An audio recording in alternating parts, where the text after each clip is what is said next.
Welcome into Sports Idiot Nation. Today is Monday, March 10th, and that's right, it is Super Mario Day. We will get into more about that. So I got to ask you, T.I., what's your favorite Super Mario Brothers? Oh man, there's so many, but if we're just talking the first three, I gotta go with the second one. That's right. I gotta go number two. I'm going number two, folks. Right here, right now, Uh, going number two. Oh, see the balloon. The balloons know. Balloons know. that's Balloons actually the know. wrong answer. We'll find out why. Also, we'll find I'm out going number why two. Miles Garrett had a change of heart. 40 million reasons. Woo. Sports, comedy, pop culture, and everything in between. By idiots, for idiots. This is Sports Idiot Nation.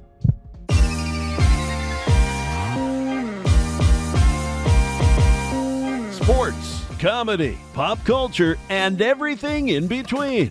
By idiots, for idiots. Welcome, sinners. This is Sports Idiot Nation. Welcome in, sinners. Super Mario Day, Monday, March Right. 10th. March 10th, Man. Mario Day. Big deal. So it is I, Adam Reno, joined by Mr. T.I., and we got to talk Mario first a little bit. What's your first memory of playing Mario, dude? Do you even remember? Oh yeah, man! My first memory. I mean, I remember we talked about it on the episode with Jeff. Shout out to our man Jeff from the NES page, who is preparing for his big Rally Retro convention at their big convention center. He rented it out, which is amazing. So we're gonna have him on later on, a couple weeks down the road to talk about that. But anyway, we talked about this. I spent some early times in arcades as a kid. I remember playing Mario in the arcade before it was available at home. I remember being in the Versus machine where one side was either Duck Hunt or it was Hogan's Alley. I think the one that in the arcade near me was Duck Hunt, and then on this side it was Mario Versus. And yeah, man. And then I got a Nintendo for Christmas one year. Had Mario, rest is history. But yeah, everybody likes to say Mario 3 is the best. Mario 3 is the superior game, but to me, it is hard to beat Mario 2. It's my favorite. There was so much nostalgia behind it. Everybody, all the kids were waiting for it. It was like, what, a sequel? Holy cow. Like, nobody knew it was coming. Then It's it so came different. out. You could go backwards. It didn't keep time. It was just... It was awesome. And it was all which dreams. we know now. It was all dreams. It was a dream world. That's why it dream. was so different. Because Mario 2 was technically a dream world, and so it was just set up that different. That's why. And it was also another game too. With everybody, it was also a complete skin of another game because everybody knows the story, all the Nintendo heads, but for people that don't, we'll enlighten them. They made Mario 2, which was just a continuation of the original style of Mario Brothers, but it was so hard that even the kids in Japan were struggling with it. And so as basically American consumers, Japan felt like Nintendo wasn't ready to release that in the States. And so they reskinned the Doki Doki Panic game to Mario and made Mario 2, and it was just completely different. That's why it was. And, everybody likes to share that story to show their superior knowledge of video games. But at this point, it's such common knowledge that it's more so of an inside joke to share that knowledge. But, it's like I saw Jeff share a meme one time. It's like people dance at the party, and it's like, I love Mario 2. It's like, Mario 2 is my favorite. And the guy over here is like, they don't even know that it originally wasn't a Nintendo Mario game. But yeah, that's my original memory is playing in the arcades. And then, yeah, my favorite is Mario 2. So go ahead and tell me why you're wrong. Tell me why you are wrong on what your favorite Mario is. I see what you did there. No, I just think that Mario 3 is a great version of what a sequel for Mario 1 would be. And when you introduce the feather and into the mix and the way that they did the warp whistles and or the flute, if you will, and just the meme of when did your anxiety start, and then it's the meme of where you had to match the star, the mushroom, or you know what I mean? Like you had to match that up. And it's like, what year did your anxiety start? And I'm like, 9 years old. Yeah, I got pretty good and you at had that to like choose, get it, and like you got it like by luck 10% of the time. It was never based on skill, right? So, but I just think when you combine all that and the level of difficulty, that ship in World 8 that just kept coming at you and you had to keep up, and they're throwing the hammers, and you had to. I mean, Yeah, that's Bowser's airship or whatever. Yeah, that's tough. That's it. It's all about that. That whole level is just all about patience and yeah. Which what repetition. 10-year-old has patience? Yeah, patience and repetition. That's all it is. I mean, you have to just be able to hit all the right spots for the entire level, or you will not make it. So yeah, Right. but yeah, it's no. I love Mario 3. I do, but Mario 2 is just, man. I still remember just like getting it and just tearing it open and just being like, wow. Because it was sequels. That was my first. I think my first understanding of what a sequel was Mario 2, because it's such a hype around it, and then Back to the Future 2, because when you go see Back to the Future, at the end of it, they're like, Marty will return in Back to the Future 2, and you're like, what? Huh? And it was just like, da-da-da, and it told you right there, like, hey, there's a sequel, and it's coming. And so it's kind of like that. I mean, of course, you had Star Wars, Return of the Jedi, and all that, but the Back to the Future was so meta, it was just like, boom, you're getting another one before you know it. And that's how I felt with Mario. And then Mario 3 came out, and it was even bigger. The commercial was bigger. The world panned out. And they nailed it. It was Mario, and it panned out, and it was the whole world, and it was Mario's face. That was a big deal. It was a big deal as a kid, because we didn't have the internet. We didn't have stuff like today. So when you saw that, you're just like, oh shit, there's a new Mario game coming out. It's not like today where you learn 2.5 years in advance that there's a new Mario game in development. Back then, it was just like, you open up Nintendo Power, there might be a blurb where it was like, hey, guess what? In 6 months, there's going to be a Mario 3 coming out, and you're like, what? You just see it written in letters, and all it says is Super Mario Brothers 3 in black Arial font, and you just lose your shit over it, because you're like, there it is. It's an announcement. Yeah, now it's not like today where you got special conventions and videos, and the Shigeru Miyamoto's like out here like rallying up everybody talking about the new release. Like back then, it was all subliminal, And you could see the video on YouTube before, like, really you're supposed to, probably. Yeah, it takes away the magic on YouTube or something. Yeah, I do think Mario 2 is a great sequel. A better sequel, in my opinion, was Tecmo Super Bowl to Tecmo Bowl. That's an excellent game. That's a superior football game. Yeah, it was improved, and obviously anytime, which is always why you get the new Madden, is just the roster update. And so that was big in Tecmo Super Bowl. It was like, oh my gosh, that's a little bit better gameplay. And yeah, now you have the rosters like the way they're supposed to be. And so it was just obviously unfair playing with like Bo Jackson and then Joe Montana to Jerry Rice or Steve Young to Jerry Rice. It's like, okay, you could drift back into the end zone, throw the ball off the screen. The way my hand is off the screen, it would just go off and then appear right at Jerry Rice, and he would just jump up and grab it. There's still people out there that make updated rosters for that game today that you can download and play on your emulators, but they've got their work cut out for them this offseason, because they've got a lot of rosters to update. One roster they, as of yesterday, do not have to update is Mr. Myles Garrett, because he had as you put it, a change of heart. For in the tune of $40 million a year, which is a lot of money. 123 million guaranteed. The highest paid non-quarterback player ever in the history of the NFL. Highest paid non-quarterback player. I think the solution for him is to become a quarterback. That's what I think, because then if he becomes a quarterback, he might become the highest paid player ever. At any position. But kudos to him for having a change of heart so quickly like that.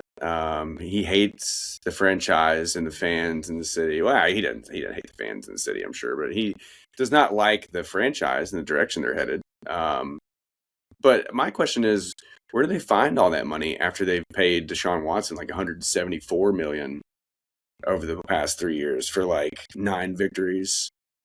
And he did and like 17 assaults, It's still bad. Justin Tucker's giving him a run on those assaults, though. But yeah, so kudos to Myles Garrett, man. You know, who else? What else we saw? There's Zach Ertz just sticking around Washington for another year, chasing that ring. Did Zach Ertz get a ring in Philly originally? Was he there? You know, is he chasing the first ring or is he chasing the second? So yeah, I'm not sure technically. I mean, who cares? Doesn't matter. Zach Ertz staying in Washington. You know, what about your boy? What about your boy getting shipped? I know you all talked about it last week, but Debo is shipped. I hear talks of Javon Hargrave is also gone. And then I hear talk of Brandon Ayuk may get shipped too. You've got my boy, Mr. Honor Landry. Shout out Vince Young. The epic draft day debacle there. Referring to him as Honor. I got Titans fans still today are like, his name is Harold. He can't even get his name right. And it's like, sorry, do a little research there. You'd understand that as of the night he was drafted by the Tennessee Titans, his name became Honor. So, you know, Vince Young never really been noted to be a most intelligent, sharpest tool in the shed. But hey, anyway, this isn't about Vince Young. This is about people like Matt Stafford and Aaron Rodgers and Geno Smith. Geno Smith is out in Vegas land with Sam Darnold. What's going to happen? Sam Darnold. I don't know. There's still some rumors of Tennessee. I don't know. I don't see it. No, I don't see that. I don't see that happening as well. So I don't know. We'll see. Got what? Aaron Jones re-signed in Minnesota, which is surprising. Von Miller's gone. He did go. Where did he go again? Well, the Bills just released him just 24 hours ago. Oh! That's right. Interesting. Yeah, he's on the. It's a lot going on. Yeah, he's on the decline. You know. Niners also around the same time released Malik Collins. He was their kind of big run stopper. So he's a free agent. Malik Collins. I don't know that name. I would probably know the name, but I don't really know his stats or anything. If he goes to Tennessee, he will make a name for himself. He is. There's just so many names on the defensive side of the ball for the 49ers that I think it's not. You know what I mean? What did he do wrong to end up in Nashville? Has he been misbehaving in San Francisco? No. No. Rand's gone. Well. We've lost our San Francisco connection. Rand is gone, so I don't know. You know. The guy that you wouldn't want on your roster may be Xavier Worthy. Yes, he is not worthy of a roster spot. We'll see what happens with that. They'll get a swift slap on the wrist, a Taylor Swift slap on the wrist. No, I don't know. I mean, how do you let the reckless driving? What was he doing? He had reckless driving in the offseason. Now he's got this. So I read somewhere that somebody said the girl dropped the charges or whatever. But how many times do we see that? Like it's just it's a pattern. I mean, the kid hasn't even finished a full rookie season, and he's already committing another offense. So it's just like, bro. Supposedly, you know, it could come out. Now we'll have to see, but like supposedly, it was more on the woman. Like she caused property damage and scratched Worthy's face, among a few other things. Like supposedly, so. It really could be that like he was not in the wrong, but it also that could be the cover up, like what they're saying happened. Sure. I don't know when it's. I mean, a player who has a big name. I mean, I know he was only a rookie and he's only 21, but he definitely became an intricate part of the Chiefs' offense. I feel. Well, let's play conspiracy theorist. Let's play Law and Order. Let's dun dun dun dun dun dun dun dun, and then we can do it. Yeah, dun dun. But let's say, like, okay, he's like, oh, man, I messed up. And she's like, yeah, you messed up, you know, and they're trying to figure it out. And she's like, all right, well, why don't I say I did this because you can't have another thing like this happen to you. You're going to lose the NFL and blah, blah, blah. So, hey, you know what? We figured it out. There we go. We should have been lawyers. Xavier Worthy, you're guilty. I know you're innocent until proven guilty in the court of law, but on Sports Idiot Nation right now, you are guilty. And we're the judge and jury, pal. What does Dewey Cox say? Guilty as charged. It's a good movie, by the way. Dewey Cox, So Walk here's Hard, a question. The Dewey Cox story.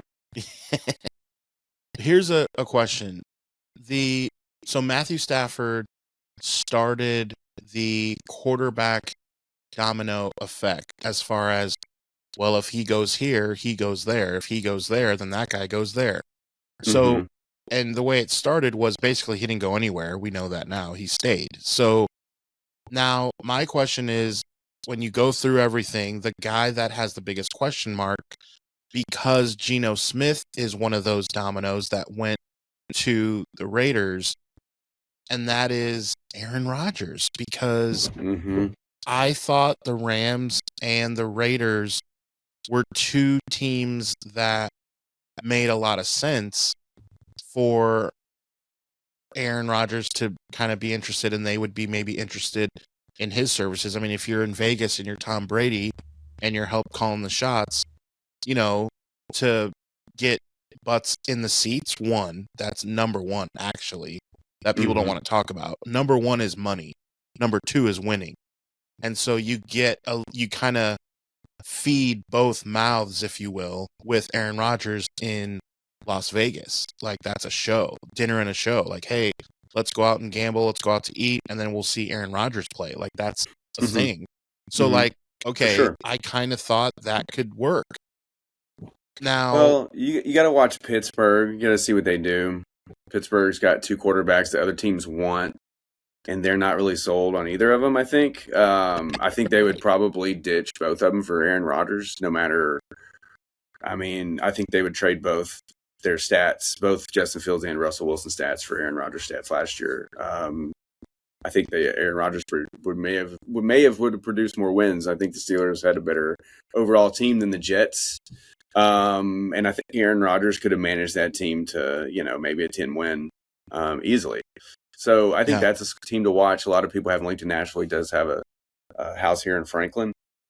He is a good fit. He'd be a good bridge quarterback if they do draft a quarterback for 2 years. I mean, if they draft a quarterback this season, then he's a good fit for a year or two. I mean, he's not like, of course, the ideal mentor, but if they keep Will Levis around, Aaron Rodgers is a pretty good mentor for somebody like Will Levis because they have very similar tendencies, I think. Aaron Rodgers is obviously a little more accurate with the ball, but I think they both have a tendency to kind of think they can make plays that they shouldn't and take risks that they shouldn't.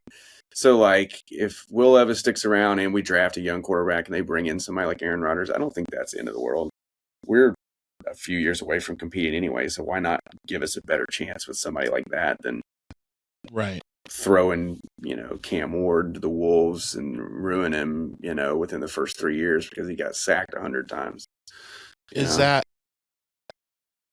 realistic for Aaron Rodgers to go to a team that is like Nashville? Yeah, like, that's why I don't think the Giants, because people are like, well, the Giants. But, dude, the Giants and the Titans are both teams. You look at the Rams, if Stafford moved on, the Rams, he would flow right in. I mean, you would think, like, with that team, that would work well. But and the Raiders, they're trying to completely flip. They got Tom Brady, they got a new coach, they got, you know what I mean? So, like, that's looked at as a different situation. But the Titans and Giants, I hate to say, is like, they're kind of the same as far as not great, Yeah, he's linked to the Giants, but he's also said he doesn't want to really play somewhere where it's too cold. So, whatever. We'll see. What's crazy? Here's what's crazy. Here's a hot take for you. We're unsure about Sam Darnold.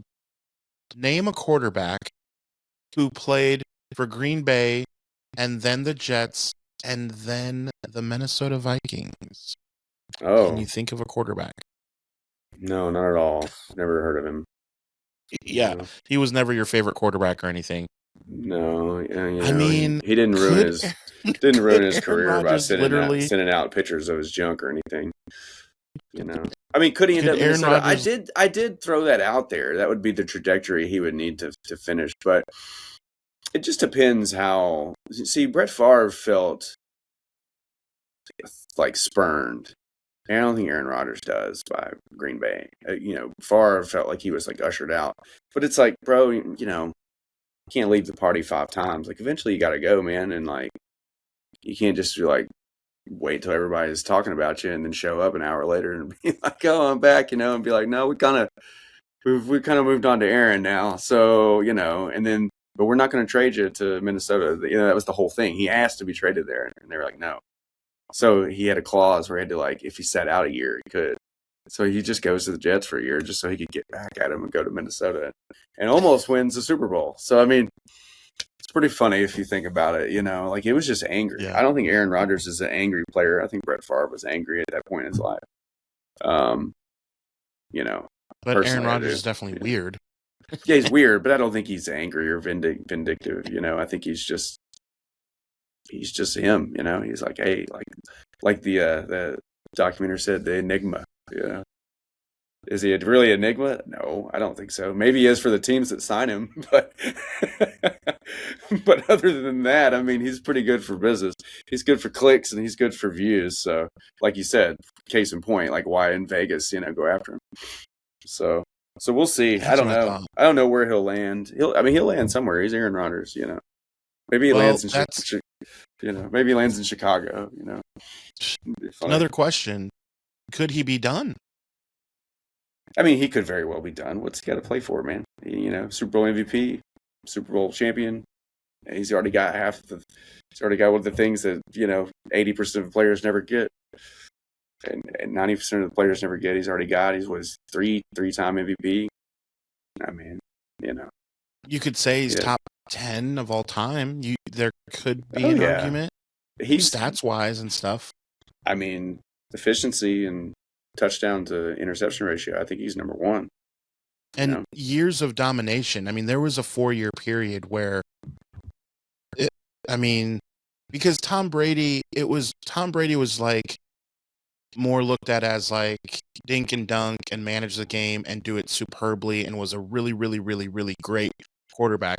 But Aaron Rodgers was looked at as sensational because he was more athletic and could throw the ball and rip it in a way that Tom Brady and could run pretty good before he got hurt.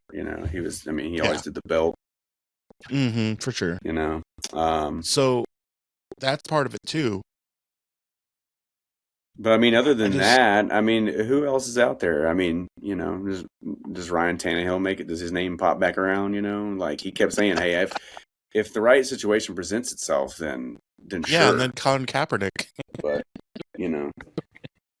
right after that, got a visitor. I've got my dog. My dog is here. My dog Frankie's here. Hey, Frankie, what's up, dude? Hi. We can't even see. There he is. Hi. Oh. Look, it's Frankie. Arms like that. Hi. Hey, is this thing on? Hey. Welcome into the podcast. Man. Sinner. It's a rough crowd. Get it? Anyway. But with that note, I mean, we've got special guests showing up. We got other special guests we got to attend to. I don't know, man. Maybe that's a good segue for us to call it a day. What do you think, Adam? Right. Right.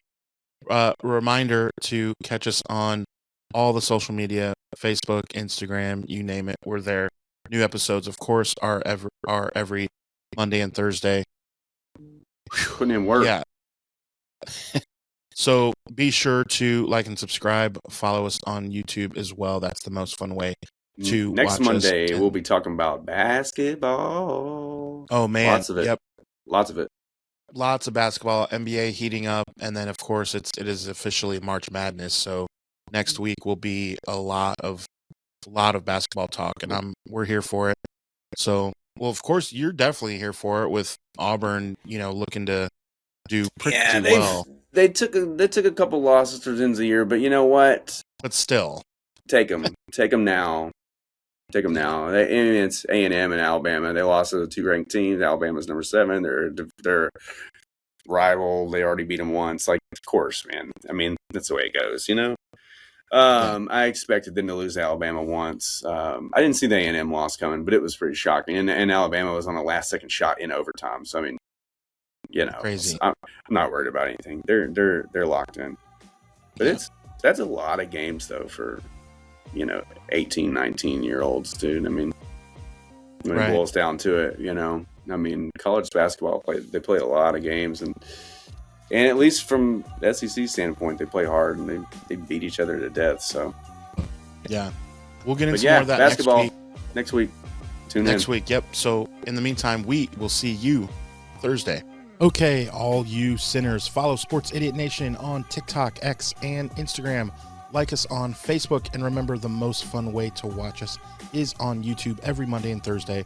Be sure to hit the notification bell so you can be updated when new content drops.